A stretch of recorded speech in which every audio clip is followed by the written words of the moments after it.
this is the room that we patched previously where we fixed this wall. Now we're going to take and scrape this popcorn ceiling down. As you can see, we want to get that smooth and make a nice look. We're going to put the double crown molding up. We're going to take these shelves off so we can get this done, and then we'll put the shelves back on. Alright, on top of that, we're going to have to tape off the floor because that mud can really make a mess if you're not careful. Once we tape off the floor and cover everything up, we're going to take this fan off, and then we're going to start scraping this ceiling. Let's get to work. Before you even attempt to remove the fan, make sure that there's no power to it at all. We take this beauty ring off.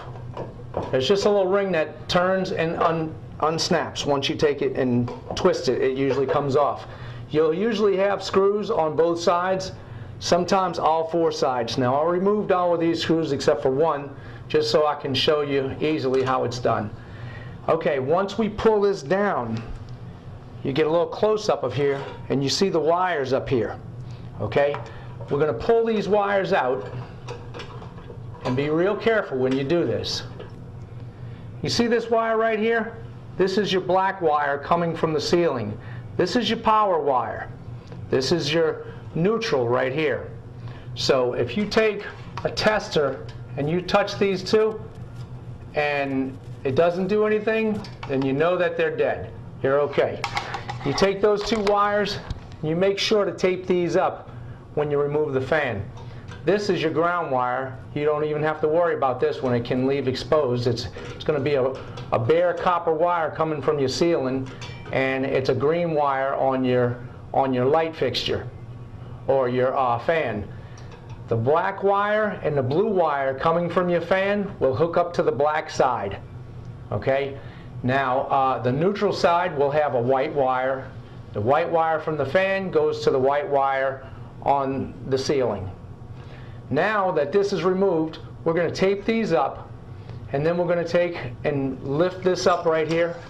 Once we lift it up, it'll remove out of this cradle and we'll set it down. When removing the fan, make sure you don't push on these fan blades because you can knock these out of balance real easily. They're very sensitive, so don't do anything to push these fan blades. We'll just pick it up by the body. Once it's picked up out of here, makes a little bit of noise, you just take it down. This is what I mean by making sure that you don't have pressure on these blades. Like I said, these blades can get knocked out of balance real easily. So I just took a little stack of books, and I happen to have a basket here. We set it right on top of there, and this is safe and secure until I come back to it.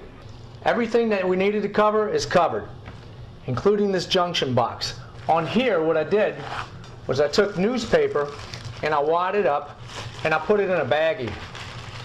That way I have plastic around it, and then I'm going to take this and I stuff it in the hole. That way I make sure that those wires don't get wet. Here's another great product that works really well. This is a Homax ceiling texture scraper. Now what this does is it catches the mess that I have off the ceiling. What you do is you put a little shopping bag on here. Any one of those little plastic bags, they will clip on here with these little plastic clips. You stick the bag over it and you lock it in with these clips, and you fill the bag up with texture when you scrape it. Then you take the bag and discard it. I make sure I cover the floor real well. I spray this down. I do one little section at a time. When you come to a tape joint, see where the tape is. If the tape is like this, run along the tape this way. Don't go this way because you're going to peel that tape up. You don't want to peel any tape up that you don't have to.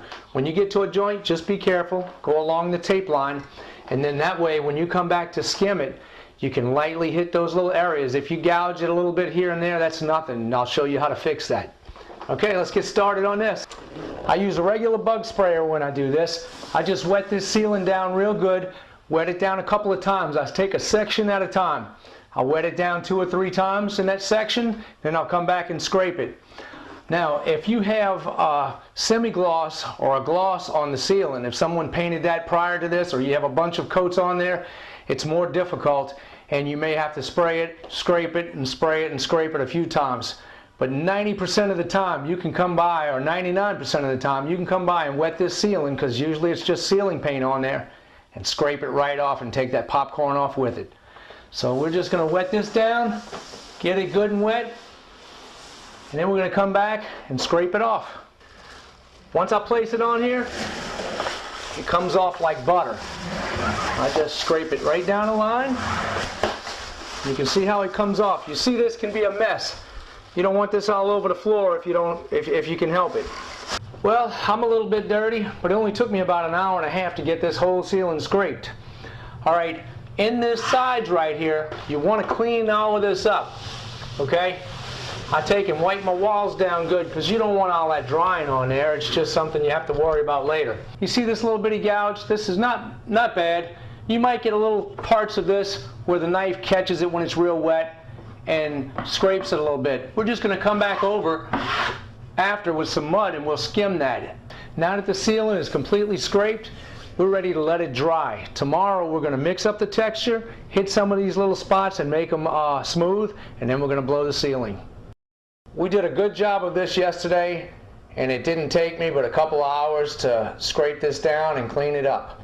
Now all I have to do is hit a couple of skim spots, and then we'll hit these little fray marks right here. We're going to take a pole sander and sand those down slightly, and those will be real easy to clean up. All you have to do is sand that with a pole sander after it's dry. Do not touch it when it's wet because you'll make it fray more. And if you look down here, we really don't have much of a mess. This is why I use that Homex texture scraper. All I do is scrape it, it goes into the little bags, and I can discard them. It's a lot easier than having it all over your feet and all over this floor. As you can see, it really didn't make much of a mess. Okay, now 10 minutes of sanding and it's done. We're going to come back over and skim these little spots, and I'm going to show you a few little spots. If you see something in this ceiling now, you're definitely going to see it when you put that orange peel. It's not going to hide it. So let's go ahead and I'm going to point out a few little spots that we need to hit. You see these little spots? It's not much, but that's where they had screws, and you see how it's divoted in there?